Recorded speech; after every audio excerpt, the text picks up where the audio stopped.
오늘은 요한복음 1장 9절로 14절의 말씀으로 제사랑, 다시 사랑 세 번째 함께 은혜를 나누고자 합니다.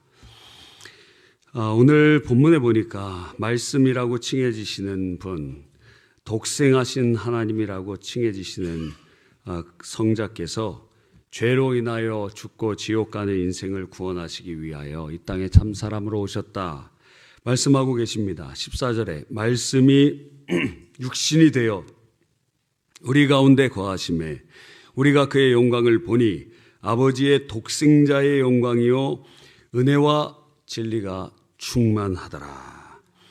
예수님 이 땅에 왜 오셨습니까?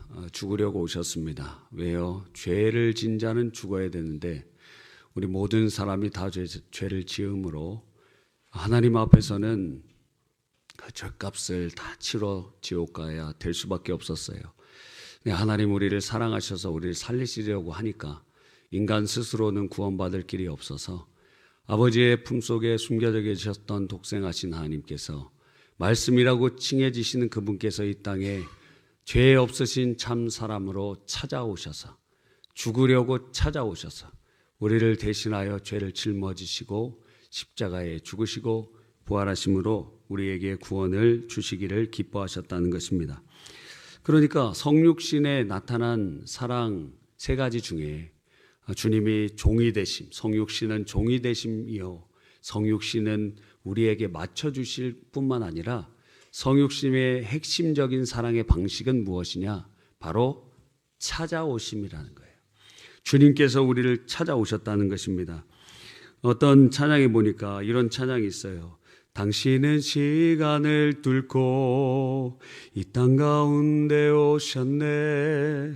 우리 없는 하늘 원치 않아 우리 삶에 오셨네. 자신의 편안 버리고 우리에게 평안 주셨네.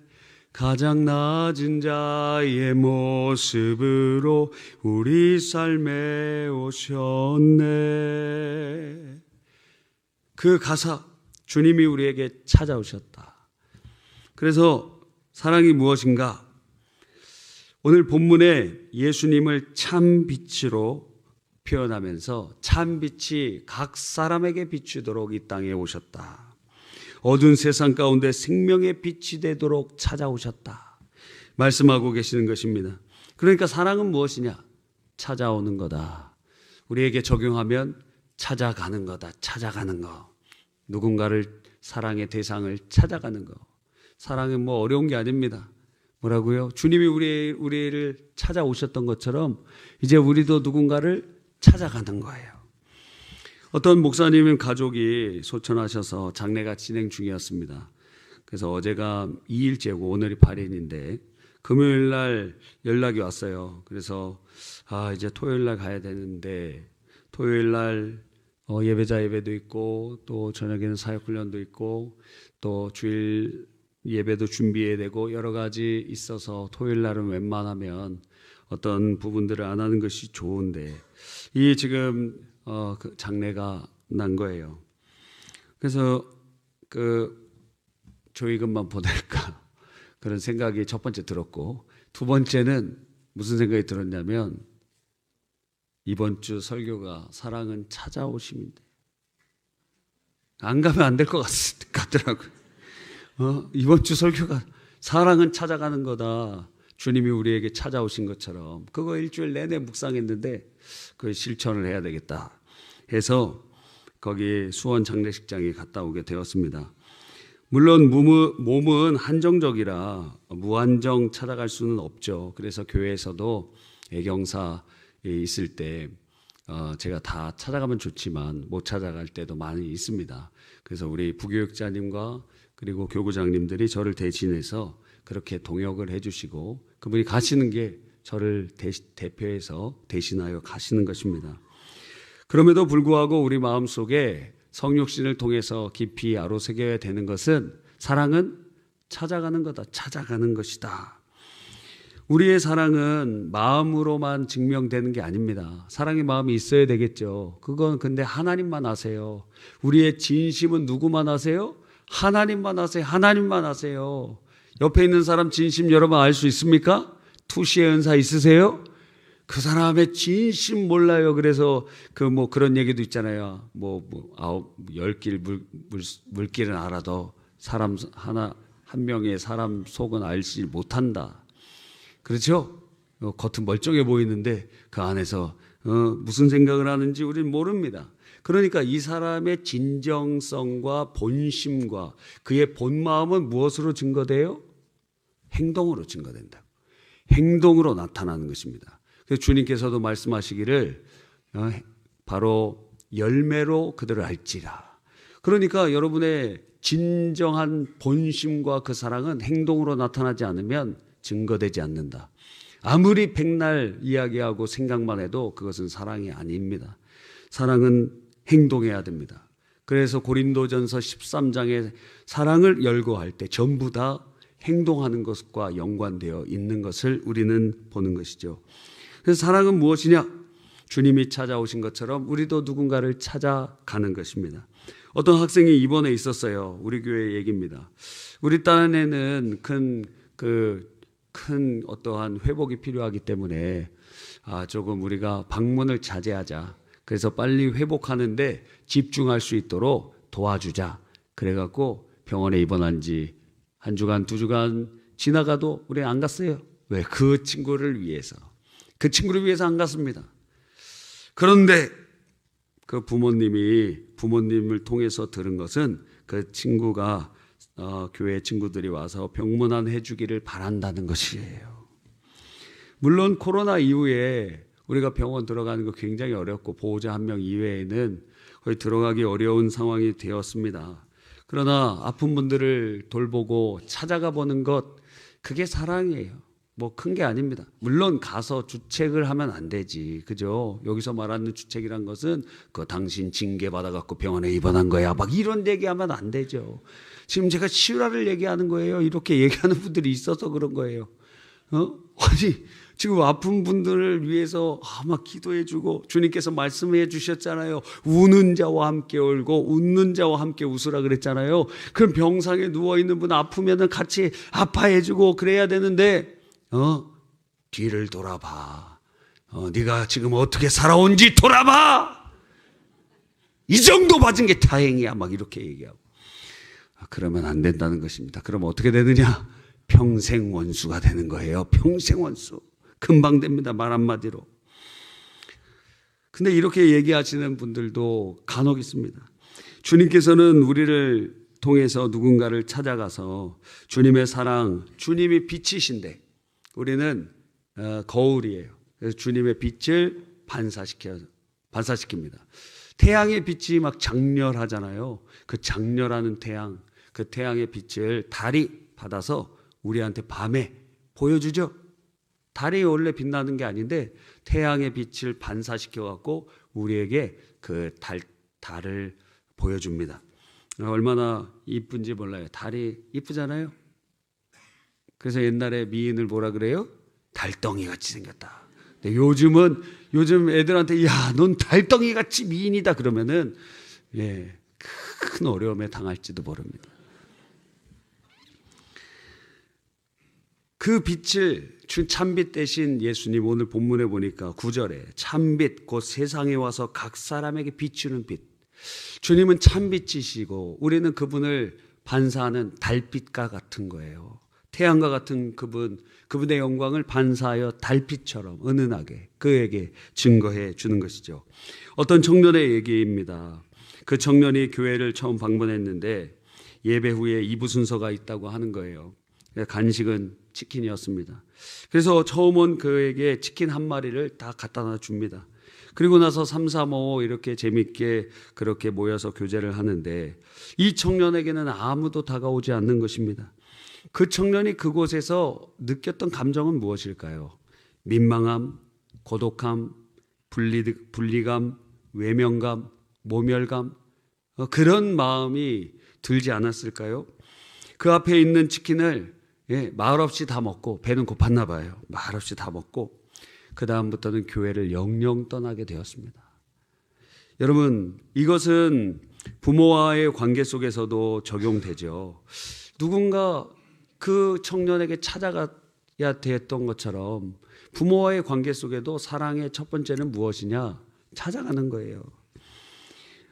어린이 주일 다음에는 보통 어버이 주일로 진행됩니다. 지난주에 어버이날도 있고 그랬죠. 성경은 이 부모와의 관계를 얼마나 중요하게 여기시는지, 아니 첫째로는 사람과의 관계를 굉장히 중요하게 여기세요. 그래서 그 사람을 image of God, 하나님의 형상이라고 칭하시고, 그래서 사람에게 하는 것을 하나님께 하는 것으로 여겨주세요. 그래서 여러분이 누군가를 업수히 여기고, 그리고 미련하고 골빈 자식이라고 욕하고 그러는 것은, 그래서 주님께서 그 지옥 가는 죄다 하고 말씀하신 거예요. 왜 그러냐? 그건 너 나한테 욕하는 것과 마찬가지다. 왜? 하나님의 형상이니까. 근데 특별히 부모와 자식과의 관계를 가지고 주님께서 유비하시면서 그 부모에게 하나님께 쓰는 단어인 공경이라는 단어를, 부모를 공경하라고 그렇게 사용하고 계시는 것입니다. 그래서 하나님 아버지를 섬기는 방법을 부모 공경을 통해서 훈련하고 배우기를 원하고 계시는 것이에요. 부모 공경하는 자들에게 그래서 주님께서 약속해 주시는데, 이 땅에서 잘되고 장수하리라. 여러분, 이 땅에서 잘되고 싶으세요? 그러면 건강히 장수하고 싶으세요? 그러면 부모님한테 잘하세요. 그러면 하나님이 주시겠다고 약속해 주고 계시는 것입니다. 이 공자 선생님이 그 말을 명심보감에서 이렇게 모아놨는데, 그 중에 효도편에 여러 이야기들 중에 몇 가지를 제가 한번 적어봤습니다. 첫 번째, 우리의 몸은 부모에게 받은 것이니 다치지 않는 것이 효도의 시작이며, 출세하여 입신양면이죠. 후세의 이름을 날려 부모를 드러내는 것이 효의 끝이다. 그렇게 말했어요. 두 번째는 부모의 나이를 몰라서는 안 되니 한편으로는 오래 사시는 것을 기쁘기 때문이요, 한편으로는 앞으로 사실 날이 많지 않는 것에 대한 두려움 때문이다. 그러니까 지금 부모님의 나이를 알면서 어때요? 기뻐하는 거예요. 오래 이렇게 사셔서 너무 기쁘다. 동시에 두려워하는 거예요. 이제 얼마 남지 않았구나. 효도할 시간도 그렇구나. 한정적이라는 거예요. 한정적으로. 여러분, 또 세 번째로, 부모가 계시면 멀리 떠나서 오랫동안 집을 비워서는 안 되고, 어디 갈 때는 반드시 가는 곳을 말씀드려야 된다. 당시 부모님들이랑 같이 다 살았기 때문에 그렇죠. 네 번째는 자기 어버이를 사랑하지 않으면서 다른 사람을 사랑하는 것은 잘못된 덕이요, 자기 어버이는 존경하지 않으면서 다른 사람을 존경하는 것은 잘못된 예의다 말했습니다. 또 아버지께서 부르시거든 즉시 대답하며, 손에 일감을 잡고 있으면 일손을 놓고, 음식이 입에 들었으면 토해내고서라도 달려가야 한다. 여러분, 하나님께서 이 불신자에게도 일반적인 은혜를 주셔서 양심의 빛을 비춰주시고 도덕적 은혜를 베풀어 주셔서 이러한 부모와의 관계에 관한 그런 것을 잘 정리해 주는 모습들을 봅니다. 물론 완전하진 않습니다. 그래서 물론 당시에는 이렇게 부모님을 모시고 살았던 환경이기 때문에 이러한 여러 가지 일들을 적용할 수 있지만, 지금 따로따로 사는 우리들에게 첫 번째로 해야 될 것은 일단 뭘 해야 돼요? 만나는 거예요. 찾아가는 거예요. 찾아가는 거. Just do it. 일단 해야 되는 것이 무엇이냐? 찾아가는 것입니다. 그게 사랑이기 때문에 그렇죠. 저도 이번 어버이 주간에 양가 부모님 만나 뵈었습니다. 식사 교제도 하고 나누고 그랬죠. 뭐 작은 용돈도 드리고 뭐 얼마 되지도 않지만, 특별히 이 어머니와 식사를 이렇게 하고 차를 마셨는데 뭐 크게 할 말이 없더라고. 그게 뭐 할 말이 없어요. 할 말이 없어요. 남자들은 아마 공유할 겁니다. 뭐 특별히 뭐 할 말이 없어요. 뭘 얘기해야 됩니까? 예, 저는 이제 교회 관련된 이야기들은 거의 뭐 가족들에게 얘기하지 않습니다. 이거는 뭐 교회에 그 대표자로서 혹은 리더로서 짊어지고야 가야 되는 것들을 자기가 짊어지고 가야 되는 거예요. 그런데 그런 어려운 문제들을 뭐 가족들이 알면은 도와줄 것 같잖아요. 그거에 짓눌려 갖고 잠도 못 자. 더 고통스럽고 힘들고. 진짜 중요한 문제들이나 어려운 문제들 제가 여러분에게 얘기하고 그러면은 어떤 분들 잠도 못 자고 힘들어하고 그럴 수도 있습니다. 그러니까 각각의 짊어지고 가야 되는 무게는 다 다른 거예요. 그러니까 뭐 가족에게 무슨 뭐 구체적으로 무슨 얘기를 하거나 그런 일이 거의 없거든요. 그러니까 뭐 할 얘기가 없어요. 뭐 도대체 무슨 얘기를 합니까? 무슨 얘기? 뭐 할 얘기가 별로 없어갖고 그런 생각이 들더라고요. 집도 자주 방문하기가 쉽지 않습니다. 어려워요. 어려운 일이에요. 오늘 말씀을 묵상하면서 사랑이라는 것이 찾아가는 것이라고 한다면 그 마음에 새기고 양가 부모님들 잘 찾아뵈야 되겠다. 그런 마음을 먹었습니다. 여러분도 가능하면 시간을 내서 그렇게 찾아가야 그것이 사랑이에요. 일단 찾아가라. 일단 찾아가라. 그게 사랑이다. 이번 주 어버이날에 부모님 찾아뵙지 못했습니까? 이번 주라도 시간을 좀 내서 방문해 보십시오. 그게 사랑입니다. 몇 번이나 더 방문할 수 있을까요, 여러분이? 얼마나 시간이 남았을까요? 주어진 시간에 그 주어진 시간을 사랑으로 채워가시기를 바라는 것입니다. 무엇보다 부모님이 예수 그리스도를 영접하지 않으셨다면 더욱 자주 방문하여 생명의 복음을 증거하고 그 영혼을 살려야 되지 않겠어요. 저희도 이제 선대 목사님 소천하신 후에 이제 큰아버지 얼마 전 지난주인가 지지난주에 만나 뵀는데 87세가 벌써 되셨더라고요. 87세. 우리 수영로교회 담임 목사님이랑 얼굴이 똑같이 생기셔갖고 제가 볼 때마다 깜짝 놀래요. 그래서 그 그림 보여드렸거든요. 근데 별로 시큰둥하시더라고요. 그런데 이제 그 전에는 이제 잘 명절에 뭐 가긴 갔지만 자주 이렇게 가진 못했거든요. 저희 아버지와 함께 갈 때 같이 따라가고 그랬는데 이제 돌아가신 후에 이제 명절마다 방문하려고 하는 여러 가지 이유가 있었습니다. 그 중에 하나가 바로 그 영혼을 구원하기 위하여, 예수 믿고 구원받고 생명을 얻기 위하여 찾아가는 거예요.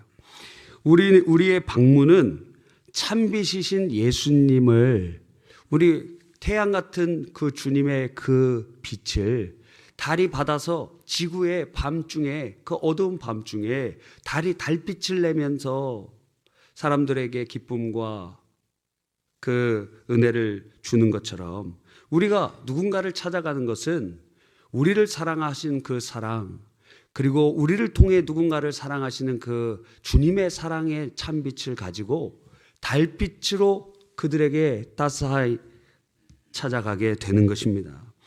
여러분, 그게 사랑이에요. 다른 게 사랑이 아닙니다. 뭐가 사랑이에요? 그냥 찾아가는 거예요. 지금도 여러분의 찾아오는 것을 원하는 사람들이 있습니다. 물론 요즘에는 개인적인 삶이 굉장히 중요하고 개인 프라이버시를 중요하게 여기기 때문에 신방도 원치 않는 분들이 상당히 많더라고요. 신방도 오지 말라 그래요. 왜? 오면 막 청소도 해야 되고 막 번잡스럽고 그러니까 오지 말라 그래요. 그런데 그럼에도 불구하고 지금 여러분의 방문이 필요한 사람들이 있습니다. 참빛이 우리에게 오심같이 그분의 빛을 가지고 찾아가시기를 바랍니다. 우리가 가지고 가는 빛은 바로 태양빛을 반사하는 달빛 같고 별빛 같을 것이며 장렬하는 태양과 같이 강력하진 않지만 이 시와 같이 부드럽고 따스할 것입니다.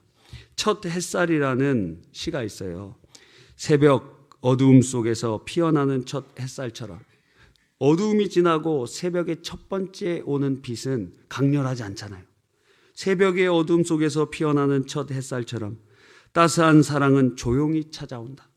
눈이 부시는 밝은 빛은 아니지만 서서히 마음을 녹여주는 따스함으로 다가온다. 사랑은 이처럼 다가가는 것입니다. 사랑은 이처럼 찾아가는 것입니다. 주님의 참빛 되신 예수 그리스도를 우리가 달처럼 반사하여 달빛처럼 은은하게 그 사랑으로 찾아가서 함께하고 그 사랑의 통로가 되어주는 것입니다. 여러분, 사랑은 어려운 것이 아니에요. 뭐라고요? 찾아가는 거예요. 이번 주에 여러분 마음속에 주시는 그 사람을 찾아가십시오. 그리고 그 은혜의 잔잔한 빛의 통로로 쓰임 받으시기를 간절히 바랍니다.